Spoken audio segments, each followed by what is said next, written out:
Fat loss করার সময় সবাই যে যে ভুলগুলো করে থাকে সেই বিষয়ে আজকে আলোচনা করব। চলো শুরু করি।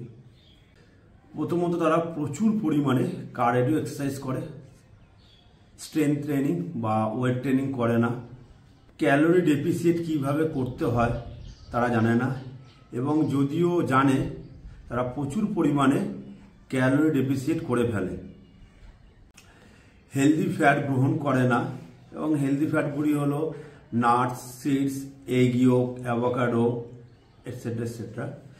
কারণ তারা মনে করে যে হেলদি ফ্যাট গ্রহণ করলে বা এইসব জাতীয় খাবার খেলে পুনরায় ফ্যাট গেইন হতে পারে। তো এই কারণে তারা এইসব ব্যালেন্স ডায়েট গ্রহণ করে না। তার বদলে তারা high carb, low protein diet, keto diet, zero carb diet গ্রহণ করে। পর্যাপ্ত পরিমাণে জল পান করে না,